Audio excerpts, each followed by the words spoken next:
क्या आप यकीन करेंगे, पुरी के पास एक ऐसा शिकारी था जिसने पूरे जंगल के जानवरों को कैद कर रखा था। लोहे के पिंजरे, 15 फुट ऊंची दीवार और चारों तरफ बंदूकधारी पहरा। किसी भी जानवर का बच निकलना नामुमकिन था। लेकिन एक रात एक छोटा सा रहस्यमयी बालक आया और अगले ही पल लोहे के ताले मोम की तरह पिघलने लगे। खूंखार कुत्ते उसके पैरों में झुक गए और हजारों जानवर एक साथ आजाद हो गए। कौन था वो बालक? कैसे उसने उस अजेय दीवार को पल भर में पार कर लिया? और क्यों उसी रात मंदिर से भगवान का पीला फटका गायब मिला? क्या सच में स्वयं भगवान जगन्नाथ जग्गू बनकर आए थे? इस चौंकाने वाली लीला का सच जानने के लिए वीडियो को अंत तक जरूर देखिए, क्योंकि जो आप देखने वाले हैं वो आपके विश्वास को और गहरा कर देगा। पुरी के पास के घने जंगल के किनारे एक क्रूर शिकारी धुमन ने अपना गुप्त ठिकाना बनाया था। धुमन एक ऐसा इंसान था जिसका हृदय पत्थर का था। वो दुर्लभ जंगली जानवरों, सुंदर हिरणों, रंग बिरंगे मोरों और यहाँ तक कि बाघ के छोटे शावकों को भी जाल बिछाकर पकड़ता था। उसने जंगल के एक बड़े हिस्से को घेरकर 15 फुट ऊंची काली पथरीली दीवार खड़ी कर दी थी। इस दीवार के ऊपर कंटीले लोहे के तार लगे थे और हर 10 फीट पर खूंखार शिकारी कुत्ते पहरा देते थे। धुमन इन बेजुबान जानवरों को लोहे के भारी पिंजरों में कैद कर देता और उन्हें भूखा प्यासा रखकर विदेशों में ऊंचे दामों पर बेचने की तैयारी करता था। रात के सन्नाटे में उस बंदी गृह के भीतर से जानवरों के कराहने और रोने की आवाजें आती थीं, जिन्हें सुनकर पत्थरों का दिल भी पसीज जाए। गांव के 3 बच्चे, चीकू, गप्पू और लाली, उन जानवरों से बहुत प्यार करते थे। वे अक्सर छिपकर उस दीवार के पास जाते और जानवरों के लिए फल फेंकने की कोशिश करते, पर पहरेदार उन्हें बंदूकों से डराकर भगा देते। एक शाम चीकू ने जगन्नाथ मंदिर के सिंहद्वार पर अपना माथा टेका और सिसकते हुए कहा, ओ कालिया, तू तो गजराज को मगरमच्छ के जबड़े से छुड़ाता है। क्या इन मासूम हिरणों का दर्द तुझे नहीं सुनाई देता? क्या तू अपनी इस ऊंची मंदिर की दीवार से बाहर आकर उन बेजुबानों की दीवार नहीं तोड़ सकता? आजा जग्गू, आज उन बेड़ियों को काटने का समय आ गया है। रात का दूसरा पहर था। आसमान में काले बादल छाए थे। चीकू और उसके दोस्त उस ऊंची दीवार के पास खड़े होकर योजना बना रहे थे कि कैसे अंदर घुसा जाए। तभी झाड़ियों के पीछे से एक छोटा सा, सांवला और अत्यंत फुर्तीला बालक बाहर निकला। उसने अपनी कमर पर एक पीला रेशमी फटका बहुत कसकर बांधा हुआ था और उसकी आंखों में ऐसी चमक थी जैसे हजारों जुगनू एक साथ चल रहे हों। अरे ये क्या? जहां 15 फुट ऊंची दीवार को पार करने के लिए सीढ़ियों की जरूरत थी, वो बालक उसे ऐसे देख रहा था मानो वो केवल एक छोटा सा पत्थर हो। जग्गू ने अपनी शरारती मुस्कान बिखेरी और कहा, अरे ओ वीरों, यहाँ बाहर खड़े होकर रोने से कुछ नहीं होगा। चलो आज इन बेजुबानों को आजाद करते हैं और उस अहंकारी शिकारी का घमंड तोड़ते हैं। चीकू ने डरे हुए स्वर में कहा, पर जग्गू भाई, ये दीवार बहुत ऊंची है और ऊपर बिजली जैसे कटीले तार हैं। जग्गू ने एक आंख मारी और कहा, मेरे पीछे आओ और देखो चमत्कार। जग्गू ने हवा में एक ऐसी अद्भुत छलांग लगाई कि वो किसी पक्षी की तरह उड़कर सीधे उस ऊंची दीवार के ऊपर पहुंच गया।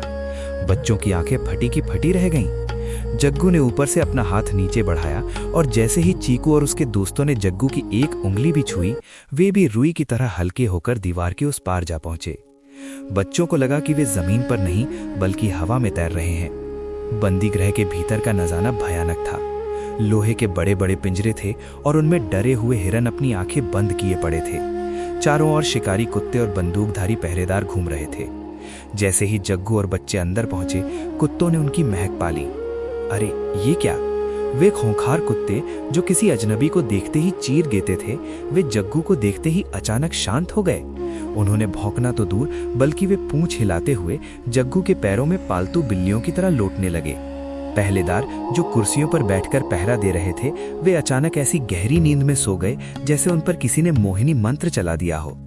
जैसे ही जग्गू उन लोहे के भारी पिंजरों के पास पहुंचा और अपने नन्हे हाथों से तालों को छुआ, वे मजबूत लोहे के ताले मोम की तरह पिघलकर जमीन पर गिर पड़े।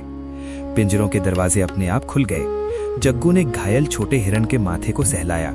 देखते ही देखते उस हिरन का घाव भर गया और वो खुशी से उछलने लगा। बच्चों ने देखा कि जग्गू जहां जहां कदम रख रहा था, वहां की मिट्टी से चंदन और तुलसी की ऐसी तीव्र सुगंध उठ रही थी कि सारा बंदी गृह किसी मंदिर जैसा पवित्र लगने लगा। जग्गू ने जंगल की ओर इशारा किया और बिजली की गति से सारे पशु पक्षी आजाद होकर घने जंगल में सुरक्षित निकल गए। उसी समय पुरी के श्री जगन्नाथ मंदिर के भीतर एक ऐसी रहस्यमय स्थिति पैदा हो गई जिसने पुजारियों के बीच खलबली मचा दी। रात के पहौड़ की रस्म चल रही थी। जब मुख्य पुजारी ने भगवान जगन्नाथ का विग्रह देखा तो उनका दिल जोर से धड़कने लगा। अरे ये क्या? भगवान जगन्नाथ की कमर पर जो राजसी पीला रेशमी फटका हर शाम बांधा जाता था वो अपनी जगह से गायब था। पुजारी ने जब विग्रह को गौर से देखा तो वे सन्न रह गए।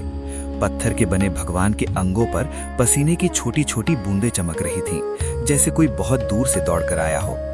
इतना ही नहीं, भगवान के चरणों और पीतांबर के निचले हिस्से में जंगल की कटीली झाड़ियों के टुकड़े और नुकीले पत्थरों की खरोंचें लगी थीं। पुजारी चिल्लाया, महाविस्मय! प्रभु का विग्रह इतना थका हुआ क्यों लग रहा है? क्या साक्षात जगन्नाथ रात भर किसी बड़ी जंग लड़ने बाहर गए थे? राजा को तुरंत सूचना दी गई। उन्हें लगा कि कोई बहुत बड़ा चोर मंदिर के भीतर घुसकर भगवान के वस्त्र और आभूषण लेकर भाग गया है। पूरी नगरी में पहरा बढ़ा दिया गया। अगली सुबह जब क्रूर शिकारी धुमन जागा तो उसने देखा कि उसके सारे पिंजरे खुले पड़े हैं और हजारों के जानवर गायब हैं। वो पागल होकर चीखने लगा। राजा और उसके सैनिक जांच के लिए उस बंदी गृह की ऊंची दीवार के पास पहुंचे। अरे ये क्या? उस 15 फुट ऊंची पत्थर की दीवार के सबसे ऊपरी हिस्से पर, जहां पहुंचने के लिए बड़ी सीढ़ी चाहिए थी, वहां एक छोटे बालक के नंगे पैरों के निशान पत्थर के भीतर गहराई से छपे हुए थे। पास ही नुकीले कंटीले तारों में वही पीला रेशमी फटका अटका हुआ मिला जिस पर मंदिर का राजसी चिन्ह बना हुआ था। बच्चों ने राजा के सामने आकर आंखों देखा हाल सुनाया। महाराज, हमें जग्गू ने वो ऊंची दीवार पार कराई। उसने अपनी उंगली से पिंजरों को छुआ और लोहे के ताले पानी की तरह बह गए। जैसे ही पुजारी ने वो पीला कपड़ा वापस मंदिर ले जाकर विग्रह के पास रखा, वो अपने आप हवा में उठा और बिजली की गति से भगवान की कमर से जुड़ गया। राजा समझ गए कि भगवान खुद नन्हे क्रांतिकारी बनकर उन बेजुबानों को आजाद कराने और क्रूरता का अंत करने के लिए आधी रात को मंदिर की दीवार फांद कर बाहर आए थे। ये अद्भुत लीला हमें ये सिखाती है कि भगवान जगन्नाथ केवल मंदिर की सीमाओं में कैद नहीं है। वे उस हर जीव की पुकार सुनते हैं जो बेड़ियों में जकड़ा है और अन्याय सह रहा है। अगर आपका इरादा दूसरों की मदद करने का है तो भगवान साक्षात जग्गू बनकर सबसे ऊंची और दुर्गम दीवार को भी आपके लिए छोटा बना देंगे।